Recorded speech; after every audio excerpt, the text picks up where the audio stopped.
அனைவருக்கும் ஆனந்தமான இறைவணக்கம். ஆன்மீக சிவசொந்தங்களே, மகா சிவராத்திரி. இந்த மகா சிவராத்திரி நாளில் மனிதனுக்கு ஏற்படும் 7 மாற்றங்கள். அந்த மாற்றங்கள் மனித வாழ்க்கைக்கு முன்னேற்றத்தை தருமா, வளர்ச்சிக்கு துணையாக இருக்குமா, பிரச்சனைகளுக்கு தீர்வாக இருக்குமா என்பதை இந்த ஆடியோவில் உங்களுடன் பேசப் போகின்றேன்.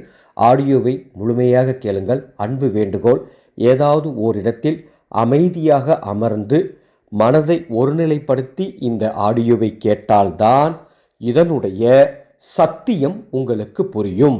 அன்பு சொந்தங்களே, மகா சிவராத்திரி சிவனின் அருள் நிறைந்த இரவு. இந்த நாளில் விஞ்ஞான ரீதியாகவும் சரி, ஆன்மீக ரீதியாகவும் சரி, மனிதனுடைய உடல்ல பலவிதமான மாற்றங்கள் ஏற்படுவதோடு மட்டுமில்லாமல் மனநிலையிலும் சில மாற்றங்கள் ஏற்படும். இந்த மகா சிவராத்திரி அன்று ஏற்படும் மாற்றம் ஒன்று, உங்கள் உடலை நீங்கள் கட்டுப்படுத்துவீர்கள். எவர் ஒருவர் மகா சிவராத்திரி நாளில் சிவ பூஜை செய்யணும்னு முடிவெடுக்கிறாரோ அல்லது சிவ தரிசனம் பார்க்கணும்னு முடிவெடுக்கிறாரோ கண்டிப்பாக அன்றைய நாளில் அசைவத்தை தவிர்ப்பார்கள். அதிகப்படியாக உணவு உண்பதை தவிர்ப்பார்கள். அவ்வாறு அதிகப்படியான உணவு எடுத்துக்கொள்வதை தவிர்த்து, அசைவத்தை தவிர்த்து சுத்த சைவமாக இருப்பவர்களும் சரி, சாப்பிடாமல் விரதம் இருந்து தரிசனம் பார்க்கணும், சிவபூஜை செய்யணும்னு நினைக்கிறவங்களும் சரி, இந்த 2 தரப்புக்கும் அன்று அவர்களது உடல் லேசாக மாறும். இதுவரை பாரமாக இருந்த உடல் அன்று லேசாக இருக்கும். இது முதல் மாற்றம். இந்த உடல் மாற்றம் உங்கள் வியாதிகளை போக்கும். இரண்டாவது, மனதளவில் ஏற்படக்கூடிய தாக்கம். மனதளவில் ஏற்படக்கூடிய தாக்கம் என்னன்னா, சிவபூஜை செய்யணும்னு முடிவு பண்ணியிருக்கவங்க சிவ தரிசனம் பார்க்கணும்னு முடிவு பண்ணிட்டீங்கன்னா அந்த அன்னைக்கு உங்களுக்கு கோபம், பொறாமை, குற்றுணர்வு, இந்த 3 உணர்வுகளும் மேலெழுந்து வராது. அதனால உங்க மனம் சுத்தமாகும். மன சுத்தமான தெளிவு பிறக்கும். இது 2வது மாற்றம். 3வது, சிவபூஜை செய்யணும்னு முடிவு பண்ணிட்டீங்க, சிவ தரிசனம் பார்க்கணும்னு முடிவு பண்ணிட்டீங்கன்னா உங்களை அறியாமலே உங்களுக்குள் ஒரு மௌனம் உருவாகும். அதாவது பேச்சை குறைப்பீங்க. நல்லா கவனிச்சு பாருங்க. மகா சிவராத்திரி அன்னைக்கு உங்களை அறியாமல் நீங்கள் முடிந்தளவுக்கு மௌனமாக இருப்பதைத்தான் விரும்புவீர்கள். அளவோடு பேசுவீர்கள். உள்ளமைதி ஏற்படும். 4வது மாற்றம், மகா சிவராத்திரி இயற்கையாகவே மனிதனுடைய சக்தி கீழிருந்து மேலும் அற்புதம் நடக்கும் மனிதனுடைய உடல்ல. அப்பேற்பட்ட நாள் தான் இந்த மகா சிவராத்திரி நாள். இந்த சக்தி கீழிருந்து மேலெழுந்தால் அறிவு பிறக்கும், தெளிவு பிறக்கும், ஞானம் பிறக்கும். 5வது மாற்றம், இந்த மகா சிவராத்திரி நாளில் உங்கள் மனம் உறுதித்தன்மையோடு இருக்கும். எனவே தான் பெரிய பெரிய ஞானிகளாகட்டும் இல்லை பெரிய பெரிய ஆளுங்களாகட்டும் மகா சிவராத்திரி நாளில் தான் மிக முக்கியமான முடிவுகள் எடுப்பாங்க. இந்த மகா சிவராத்திரி நாளில் நீங்கள் எடுக்கக்கூடிய முடிவுகள் தீர்க்கமாகவும் வெற்றி தருவதாகவும் இருக்கும். இதுதான் 5வது மாற்றம். 6வது மாற்றம், மகா சிவராத்திரி எவர் ஒருவர் 4 ஜாமத்தில் கண் விழித்து இருக்கணும்னு முடிவு பண்றாங்களோ அவர்களது உள்ளுணர்வு அதிகரிக்கும், தெளிவு பிறக்கும். 4 ஜாமம் கண் விழித்து இருக்க முடியலனாலும் பரவாயில்ல, குறைந்தபட்சம் 2 ஜாமம், அதாவது அன்று நள்ளிரவு 12 மணி வரைக்கும் கண் விழித்து இருந்தால் கூட போதுமானது. உங்கள் உள்ளுணர்வு அதிகரிக்கும். உள்ளுணர்வு அதிகரிச்சிச்சுனாவே எது நல்லது எது கெட்டது அப்படின்னு நீங்கள் எளிமையாக பிரித்து பார்த்துடலாம். அந்த தெளிவு கிடைச்சிரும். அப்போ கெட்டது கிட்ட போக மாட்டீங்க. இறுதியா 7வது, மகா சிவராத்திரி சிவத்தை உங்களுக்குள் தரிசிக்கலாம்.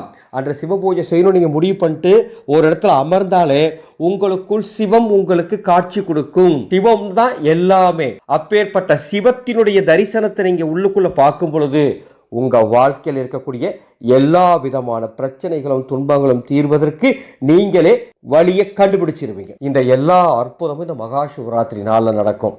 எனவே அன்பான சிவசொந்தங்களே, வருடத்தில் எந்த நாள் நீங்கள் தவற விட்டாலும் பரவாயில்ல, மகா சிவராத்திரியை தவற விட்டுறாதீங்க. நீங்கள் எவ்வளவு பெரிய பிஸியான மேனாக இருந்தாலும் சரி, எவ்வளவு பெரிய கோடீஸ்வரர் இருந்தாலும் சரி, அல்லது எவ்வளவு பெரிய கஷ்டத்தில் இருந்தாலும் சரி, அல்லது எவ்வளவு பெரிய துன்பத்தில் இருந்தாலும் சரி, இந்த மகா சிவராத்திரி நாளை ஒதுக்கிடுங்க. சிவத்துடன் இருப்பதற்கு வருடம் முழுவதும் சிவம் உங்களோட இருக்கும். அன்னைக்கு நீங்க சிவத்தோட இருந்துட்டீங்கன்னா போதும், அதுக்கு அடுத்து வருடம் முழுவதும் சிவம் உங்களோட இருக்கும். அப்ப தெளிவு பிறந்துரும், ஜெயிச்சிருவீங்க வாழ்க்கையில. யாராலும் உங்களை எதுவும் பண்ண முடியாது. இந்த தெளிவையும் சிவத்தையும் நீங்க அடையணும்னு தான், வீட்டிலிருந்தே அடையணும்னு தான் ஒவ்வொரு வருஷமும் மகா சிவராத்திரிக்கு அடியேன் ஒரு வாட்ஸ்அப் குழுவை தொடங்குவேன். 5 வருடங்களுக்கு முன்பு வரைக்கும் மகா சிவராத்திரி நேரடி சிவ பூஜை வகுப்புகளை தான் எடுத்துட்டு இருந்தோம். நூற்றுக்கணக்கான பேர் அதில் கலந்துப்பாங்க. ஆனா கடந்த 5 வருடமாவே நான் நேரடி வகுப்பு எடுக்காம மகா சிவராத்திரிக்கு ஒரு வாட்ஸ்அப் குழுவை நடத்துறேன். ஏன்னா பல பேரால நேரடியாக கலந்துக்க முடியல. நேரடியாக கலந்துக்க முடியாத சூழல் இருக்கக்கூடிய அத்துணை பேருக்காகவும் தான் இந்த வாட்ஸ்அப் குழுவை நாங்கள் தொடங்குறோம். நீங்க வீட்டில் இருந்தபடியே இந்த வாட்ஸ்அப் குழு மூலமாக 28 சிவ பூஜைகளை தெரிஞ்சுக்கலாம். இந்த வருஷம் மகா சிவராத்திரி பிப்ரவரி 15ஆம் தேதி வருது. அந்த அன்னைக்கு அதிகாலை 4 மணியிலிருந்து மறுநாள் காலை 7 மணி வரை நாங்கள் தொடங்கக்கூடிய வாட்ஸ்அப் குழு செயல்படும். 28 சிவ பூஜைகள் சொல்லித்தரப்பற ஒவ்வொரு 1 மணி நேரத்துக்கு ஒரு முறையும். நீங்க 28யும் செய்யணும்னு அவசியம் கிடையாது. இந்த 28 சிவ பூஜையில ஏதாவது ஒரு பூஜையோ அல்லது உங்களால் எத்தனை செய்ய முடியுமோ அதை மட்டும் செஞ்சா கூட போதும். ஒவ்வொரு பூஜையும் 5 நிமிடம் குறைந்தபட்சம் செஞ்சா போதும். ரொம்ப அற்புதமான மிக மிக எளிமையான ஒரே ஒரு விளக்கு மட்டும் வைத்து இந்த பூஜைகள் எப்படி செய்யணும்னு சொல்லித்தர போறேன். பூஜை செய்ய முடியாதவங்க, உடல்நிலை சூழ்நிலையின் காரணமாக இரவு கண் விழித்து இருக்க முடியாதவங்க, அல்லது இரவுல கோவிலுக்கு போகணுங்கிற அந்த கமிட்மெண்ட் இருக்கிறவங்க எல்லோரும் சிவனருளை பெறணும் அப்படிங்கிறதுக்காக அன்று அதிகாலை முதலே நான் இந்த வகுப்பை நடத்த தொடங்கிடுவேன். எனவே அன்னைக்கு ஏதாவது ஒரு பூஜை பகல்லையோ இரவுலையோ செஞ்சா கூட போதும். சிவனருளால இந்த அற்புதமான 7 மாற்றங்கள் உங்களுக்கு நடக்கும். சிவத்தை உணரலாம், வாழ்க்கையில் ஜெயிக்கலாம். இந்த ஆண்டு மகா சிவராத்திரி குழுவில் சேரக்கூடிய அத்துணை பேருக்கும் கண்டகி நதியிலிருந்து எடுக்கப்பட்டு 3 சிவ ஆலயங்களில் வைத்து பூஜை செய்யப்பட்டு உயிரூட்டப்பட்ட 3 புனித தீர்த்தங்களினால் அபிஷேகம் செய்யப்பட்ட சாலி கிராம் என்று அழைக்கப்படும் பானலிங்கம் ஒன்று பிரசாதமாக அனுப்ப போகிறோம். அதை உங்கள் வீட்டில் பீரோவில் அல்லது பணப்பெட்டியில் வச்சா போதும். சிவத்தோட அருளால சுபிட்சமாய் நீங்கள் இருப்பீர்கள். இந்த மகா சிவராத்திரி வாட்ஸ்அப் குழுவுக்கு பதிவு நடந்துட்டு இருக்கு. டிஸ்பிளேல தெரிகின்ற என்னுடைய வாட்ஸ்அப் நம்பருக்கு மகா சிவராத்திரி ஒரு மெசேஜ் அனுப்புங்க. இந்த குழுவினுடைய பதிவு விவரங்கள் தரேன். இந்த குழுவின் மூலமாக எங்களுக்கு கிடைக்கும் குரு காணிக்கை எங்களது அன்னசேவா குழுவின் செலவுகளுக்கு பயன்படுத்தப்படும். மேலும் இந்த சிவராத்திரி குழுவில் சேரக்கூடிய அத்துணை பேருக்கும் 2 முறை சிவதீட்சை மானசீக முறையில் அன்று வழங்கப்படும்.